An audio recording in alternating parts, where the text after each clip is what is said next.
नमस्कार। मैं प्रशांत प्रकाश घाटगे 31 Mumbai south parliamentary election में मैं खड़ा हूँ, जहाँ से एमपी चुने जाते हैं ताकि वो दिल्ली में बैठकर हमारे सारों के प्रश्न सॉल्व कर सके। यही सोच लेकर मैं ये इलेक्शन में एप्लीकेशन मेरा फॉर्म मैंने भरा। उस वक्त भी ऐसा कुछ तमाशा वहाँ पे ओल्ड कस्टम हाउस के परिसर में हुआ और मुझे फॉर्म भरने नहीं दिया जा रहा था।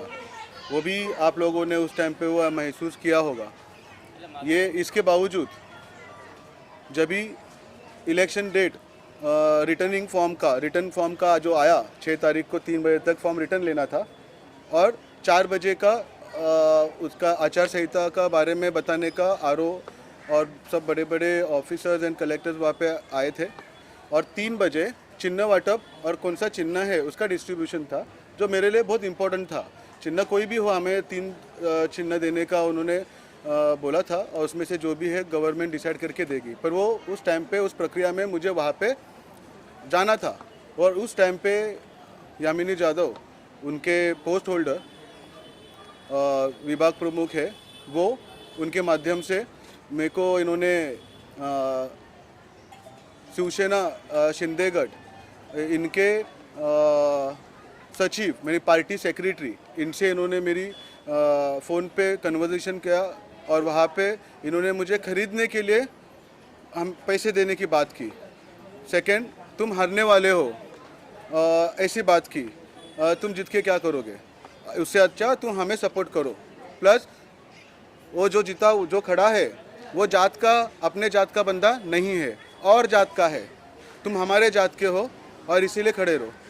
मैं को खासदार या कोई भी खासदार बने वो क्या किसी से एक ही जात का होना चाहिए क्या? उसका जाति नहीं होना चाहिए। हाँ, सब कास्ट का रिस्पेक्ट करना चाहिए, वो अलग बात है। वो कास्ट के जो प्रॉब्लम्स है, कास्ट सर्टिफिकेट बनाना, ये सारे चीज़ उस पर आप बात नहीं किए, जात की बात किए और बोले वो बाहर का जात का है, कोई भी कैंडिडेट हो। ऐसा मुझे बोलना ये गलत है, जात के ऊपर बोलना। उस कॉन्वर्जेशन में जितना भी ये कन्वर्सेशन में जितना भी चीज़ वहाँ पे हुआ, ये सारे चीज़ में आचार संहिता का पूरा तरीके से उल्लंघन हो रहा था। क्योंकि उसी घटने के बाद 4 बजे की जब भी आरओ यानी कि अपर कलेक्टर, जिनको हम फॉर्म भरने के टाइम पे उनको देते हैं और उनके थ्रू से वो प्रक्रिया में हम चुने जाते हैं इलेक्शन प्रक्रिया में, और उन्होंने ही बताया कि इस तरीके से बोलना, पैसे देना, ऐसे बात करना, ऐसा ये करना, खास करके जो भी कैंडिडेट्स के प्रतिनिधि है या जो भी है, तो एक पार्टी सेक्रेटरी ने बात की है, वो प्रूफ हो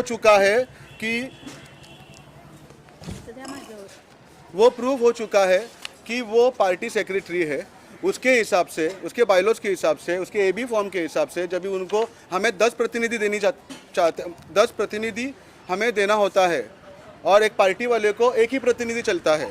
ये हम अपक्ष जो है इनका डायरेक्टली उनके साथ झगड़ा है और इस तरीके से उस एबी फॉर्म में सेक्रेटरी इनका सही होना चाहिए या उनको सही करना होता है। और ऐसे पर्सनालिटी के बंदे ने मेरे से कन्वर्सेशन किया, एफआईआर हुई।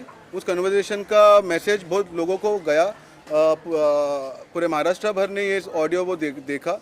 पुलिस ने, कफपेट पुलिस स्टेशन और उनके सीनियर इंस्पेक्टर का मैं बहुत दिल से शुक्रगुजार हूँ, क्योंकि उन्होंने राइट टाइम पे राइट डिसीजन लिया। उन्होंने एफआईआर बनाया, उन्होंने प्रॉपर जो प्रक्रिया करनी थी पंच के लिए, ये सारा चीज़ प्रॉपर किया।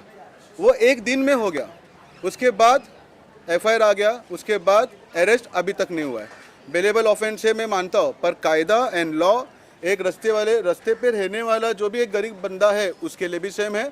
और इस देश के राष्ट्रपति और प्रधानमंत्री जो भी बनेंगे, अभी एक राष्ट्रपति तो है, या जो भी प्रधानमंत्री बनेगा उसका भी सेम लॉ पे उसको जाना पड़ता है। कायदे से ऊपर ऐसा कुछ भी नहीं है। तो वो हिसाब से वैभव थोरात जो शिवसेना शिंदेगढ़ से सेक्रेटरी है, उनको डिस्क्वालीफाइड की प्रक्रिया में जाना होगा। उनके थ्रू से जो मास्टरमाइंड है यामिनी यशवंत जाधव, उनको एज अ मास्टरमाइंड उनके लिए वो हो रहा था, एक पार्टी सेक्रेटरी ने बात की है तो वो उस प्रक्रिया में डिस्क्वालीफाइड होना चाहिए। ऐसी मांग और ऐसी जिद बोले तो ये मेरा अधिकार है। हम करते तो क्या होता, 1 सेकेंड में हम जेल में होते। पर इनके साथ ऐसा कुछ नहीं हो रहा है। मेरा हर दिन ये लोग खा रहे। दूसरी बात, सॉरी बीच में मैं रोक रहा हूँ, पुलिस प्रशासन ने मुझे सिक्योरिटी दी है, आप देख सकते हो, और वो सिक्योरिटी 24 आवर्स हमारे साथ में रहता है, पर वो 20 तारीख तक रहेगा। उसके बाद क्या? तो ऐसे सारे मुद्दे को लेकर मैं आज सामने आया हूँ कि मुझे न्याय चाहिए। मुझे न्याय चाहिए मतलब कोई एक बंदा प्रधानमंत्री कौन बनेगा उसको जिताने के लिए हम इलेक्शन में कुछ लोग प्रचार कर रहे हैं। कोई लोगों को गद्दारगिरी किसने किया, पर वो गद्दारगिरी का नुकसान हम आम आदमी को मिला। 6 महीना महाराष्ट्र में सरकार नहीं थी, 2.5 साल सरकार ली, पर वो न्यूट्रलाइज सरकार रही। जुडिशरी सिस्टम काम कर रही थी, IAS ऑफिसर उस पर काम कर रहे थे, इनको मौका ही नहीं मिला। और 5 साल में जितने भी प्रकल्प, जितने भी काम होना चाहिए था, ये इनके बीच में मूवमेंट की वजह से सब काम रुक गया। 5 साल हम पीछे चले गए। इतने बड़ी घटना करने के बाद ये लोग इस तरीके से मीन प्रेजेंटेबल हमारे साथ रह रहे, ये सब गलत है। इसीलिए मैं आज इलेक्शन कमीशन के पास गया था, मिस्टर महाजन, उनसे मिला। उनसे मिलने के बाद यानी कि पुलिस स्टेशन ने पहला बोला था कि अभी इलेक्शन कमीशन का बात है, आप उनके पास जाइए। फिर सह्याद्री गेस्ट हाउस में जब भी मैं गया था, हमारा सब जो भी खर्चा हुआ है उसके लिए उन्होंने बुलाया था, मेरी कुछ साइन बाकी थी, उसके लिए मैं गया था। सुबह 12 बजे पहले पहुंचने वाले हाँ मैं उधर, और मुझे 7 बजे तक वहाँ पे इन्वॉल्व करते रहे। यानी कि मुझे 10 दिन हो गया, मुझे एक भी प्रचार करने मिला नहीं। फिर वहाँ पे मुझे गाइडेंस मिला कि जो कोड ऑफ कंडक्ट का जो भी डिपार्टमेंट है, ये हमने महाजन जी के पास दिया है, आप वही सब डिसीजन मेकर है। और आरओ तो सब डिसीजन पे उनको पावर है, पर ये है हम आज 2:30-3 बजे मेरे सुरक्षा बल भी साथ में थे, हम गए महाजन जी को मिले, उनको सब बताया कि पार्टी सेक्रेटरी के बंदे ने मुझे ये किया है और प्रूफ हो चुका है, उसके लिए FIR हो गई है। अभी आपको इसके ऊपर कोड ऑफ कंडक्ट का क्या आपने डिसीजन लिया? उन्होंने डायरेक्टली बोला कि आपका इशू बहुत बड़ा है, I am very small for it, I am too small for it. ऐसा वो उन्होंने बोल के मुझे एक मैसेज दिया है कि ये सारा चीज़ बहुत बड़े लेवल पे कोई भी रहे, ये सब कुछ होने वाला नहीं है। जो पावर में है, जो ऑलरेडी लोग समझ गए कि जो आज पावर में है वही आगे पावर में आने वाला है, और इसीलिए अपनी सीटें बचाने के लिए, अपने पोस्ट बचाने के लिए कंटेंट ऑफ कोर्ट सिर्फ इंडिपेंडेंट कैंडिडेट्स के लिए है, ऐसा लगता है। तो ये सारा चीज़ है। मैं कुछ अभी डिसीजन लिया है मैंने, वो मैं आपके सामने डिक्लेयर कर रहा हूँ। पर उसके पहले एक मुद्दा मेरे पास, मुद्दा उछला ये एक फेस का गोनी भर के मुद्दे हैं। उसमें के कुछ मुद्दे में सिर्फ एक आपको बताता हूँ, और उसके बाद मैं क्या डिसीजन लिया है मैं आपको बता रहा हूँ। ये जो माड़ा कॉलोनी है, यहाँ पे हम 60 साल से रहते हैं, यहाँ के लोग। आप बिल्डिंग देखो सारा, यहाँ के लोगों को एक ट्रांजिट स्कीम में इन लोग के पास 300 का एरिया इन लोग को मिलने की उम्मीद है ही नहीं। अगर इनको 300 का एरिया चाहिए तो इनको कुलाबा के बाहर जाकर काम करना होगा, मतलब बाहर जाकर रहना होगा, ऐसा ये रूल है। पर 30 साल के ऊपर हम इधर वास किए हैं या इधर के लोग यहाँ पे रहते हैं, तो वो 33(5) के स्कीम में जा सकते हैं, जिससे उनको एटलीस्ट 500 से, मतलब रूल्स ही है। जब आप 33(7) और 33(5) में जब भी जाते हो, एक स्कीम है कंस्ट्रक्शन के लाइन में, तो उसमें आप 500 से 700 का एरिया तक, या 500 300 से 1300 तक के एरिया तक जा सकते हैं। यहाँ के लोग 1 BHK नहीं, 1 RK से भी कम रूम में रहते हैं। कॉमन टॉयलेट्स है यहाँ पे, 10 बाय 10 के खुली रूम्स में ये लोग सब यहाँ पे रहते हैं। आप बताइए कि इनका अधिकार बनता है कि आगे जाके ये 2 BHK फ्लैट्स में या बड़े परिवार में जाए, क्योंकि उनकी दूसरी पीढ़ी चालू हुई है। इसीलिए मैंने एक संघर्ष किया था यहाँ पर, ये संघर्ष के सब डिटेल्स है। तो यहाँ पे मैंने ऐसे प्रपोजल लेके आया कि 33(9) और 33(7) अंतर्गत, क्योंकि दोनों भी प्लॉट का मेन लैंडलॉर्ड कलेक्टर है, इनको अभी तक कन्वेंस हुआ ही नहीं है माड़ा को। पर चलो, माड़ा के हाथ में पूरा अथॉरिटी है, पर ये दोनों को मिलकर यहाँ पे बड़े फ्लैट्स मारने के और गरीबों को बड़ा रूम देने का एक अथॉरिटी कंफर्मेशन मैंने करके लेके आया था। वहाँ पे हमारे आमदार साहब राहुल नार्वेकर जी, उनको उनके लोगों को बिल्डर बनाना है, पैसे ऐंठना है, 225 के एरिया में सब कुछ शिफ्ट कर रहे हैं।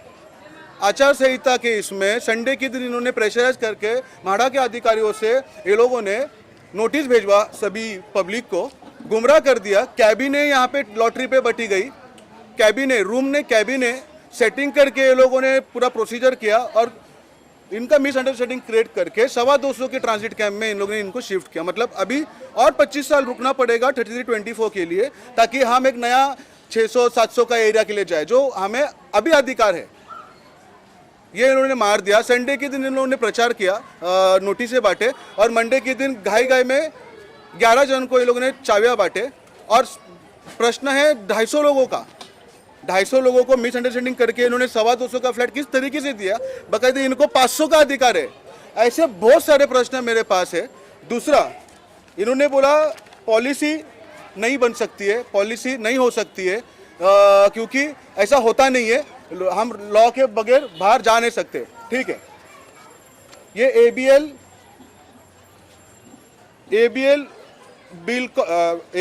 बिल्डकॉन एलएलपी, ये अविनाश भोसले जी जो है ना, अभी किधर प्रिजन में है कि बाहर है पता नहीं, बांद्रा में म्हाडा का एसआरए स्कीम, म्हाडा का स्कीम इन्होंने कमर्शियली एबीएल को दिया 33(9) के, इसमें 100% इंसेंटिव के साथ प्लस 35% एडिशनल।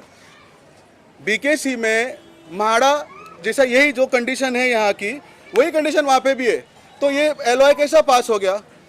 ये जो एबीएल कंपनी है, ये कंपनी क्या है? ये इनको कैसे पास होते? आउट ऑफ द वे जाके आपने एक कमर्शियल वर्क करके दे दिया ना। 7 का 5 का 6 का एफएसआई मिला है इनको, जहाँ पे फनल का बात है, वहाँ पे हाइट रिस्ट्रिक्शन का बात है, जो हमें इन लोग बताते हैं। कुछ प्रकल्प करने गए, डिफेंस का प्रॉब्लम, ये करने गए हाइट रिस्ट्रिक्शन का प्रॉब्लम, ये करने के गए मैंग्रोव्स का प्रॉब्लम, ये करने गए ये रिजर्वेशन होते क्यों है? हटाने के लिए ना, इधर हट गए ना। आपका अविनाश भोसले ने एबीएल कंपनी आपकी होती कौन है? ये एक एग्जाम्पल है ताकि मैं आपको प्रूफ कर सकूं कि ये सारा चीज़ सिर्फ बड़े लोगों का है। और हम यहाँ पे डेमोक्रेसी के नाम पे, हम यहाँ पे सिर्फ और सिर्फ एक शीट बन के रह चुके हैं। भड़कना, गालियाँ देना, ये मेरा आदत नहीं है। परेशान हो चुका हूँ मैं। कैसे रहूँ मैं इतने छोटे घर में? खासदार की लेवल के ही मुद्दे बांटूंगा ना मैं। ये चलता है ना यहाँ पे, तो यहाँ पे भी करो ना। ये इन्होंने नहीं किया। और ये प्रूफ है, शासन के ये सब डॉक्यूमेंट्स है जिससे प्रूफ है कि 33(7) का स्कीम होता है। ये इनका एक ठाकुरद्वार में, एक कांदेवाड़ी में एक बिल्डिंग्स है, 31 बिल्डिंग्स है। इनको नोटिस भेजी, उसमें 4 म्हाडा का नोटिस है। उसमें नोटिस भेजा गया है कि 33 साल पुराना अगर कोई इमारतें तटीय इलाके में है तो वो डेवलपर अपॉइंट करके अपना 35, 33(5), 33(7), 33(9), 33(10), 33(11) ये जो भी कायदे में बैठे, उसके बाद वो उसका अधिकार उस थ्रो से वो डिक्लेयर कर सकता है, मांग सकता है। यहाँ पे नोटिस भेजते हो, ये सब चलता है ना, तो सबके लिए क्यों नहीं? एक म्हाडा को करेंगे तो 52 म्हाडा को करना पड़ेगा। अरे करो ना, तुम्हारा बाप का है क्या?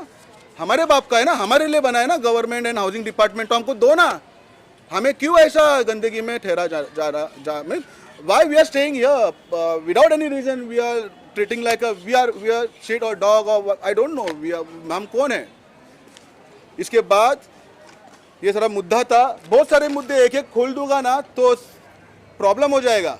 पहले मुझे अभी एबीएल का और अविनाश भोसले का ये स्कीम म्हाडा ने कैसा किया, इसका सिर्फ एक आंसर अभी वो डिपार्टमेंट दे, फिर मेरा निकाले। ये सारा चीज़ मैं करूँगा, इसीलिए इनको डर था, उसीलिए यामिनी जाधव और उनकी टीम या शिवसेना जो भी है, अरविंद सावंत है इसमें इन्वॉल्व, इसमें राहुल नार्वेकर है इन्वॉल्व, आगे जाके और इन्वॉल्व हो गए। ये सारे लोग, इसने 10 सालों में 5 सालों में, इसका यॉट है राहुल नार्वेकर का, गेटवे के सामने 2 यॉट खरीदा उसने 6 महीने के अंदर। वो यॉट के अंदर क्या रखने के लिए यॉट खरीदा?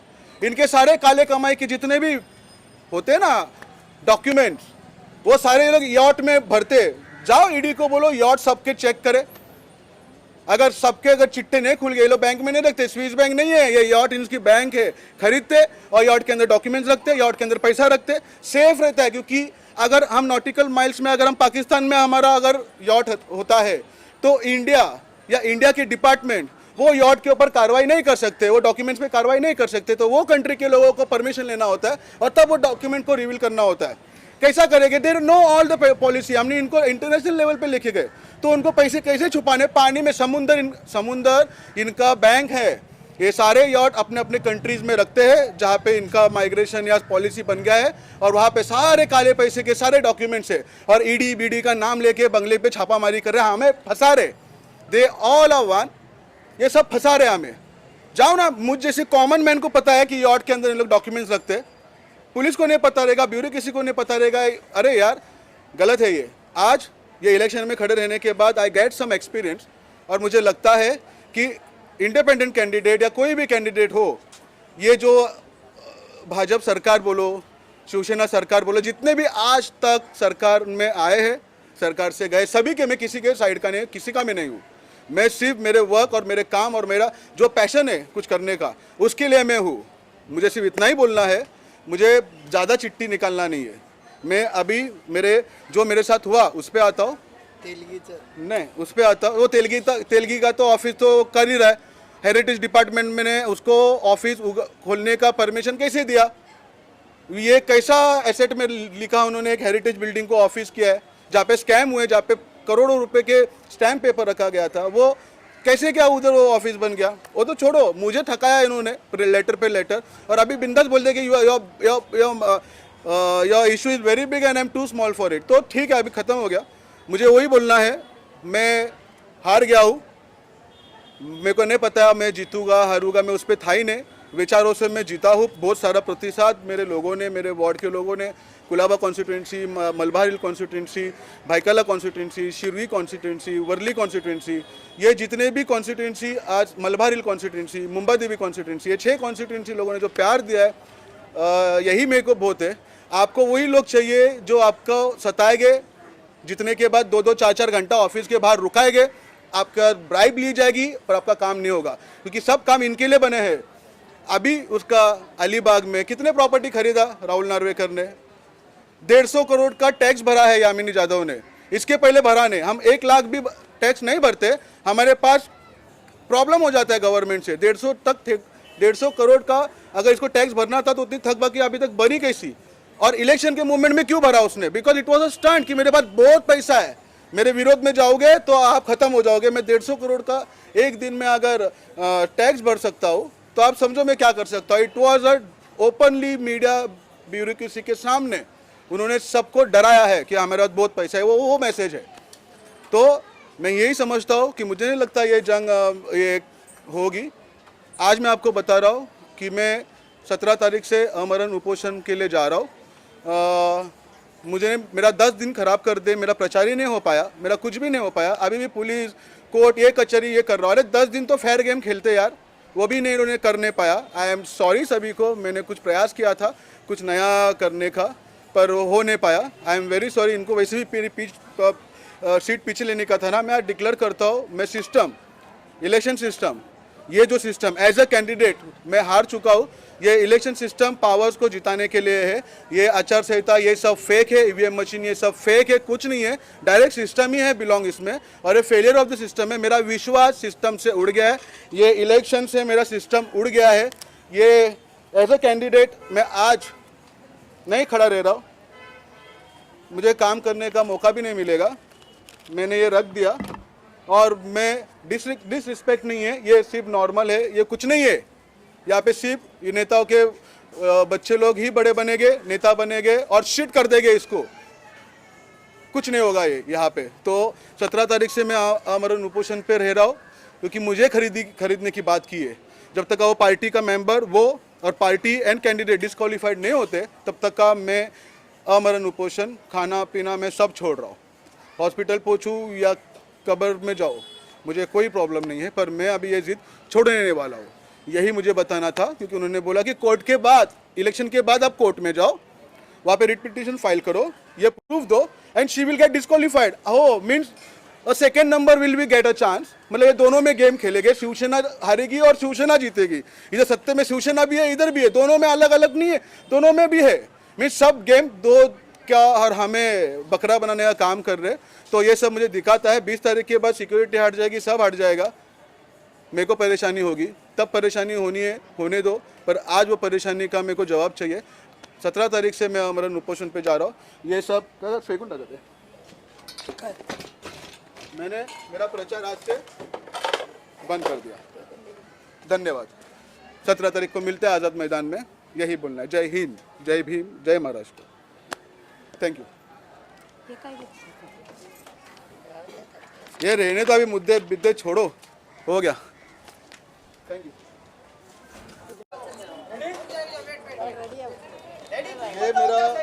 ये मेरा मैनिफेस्टो था।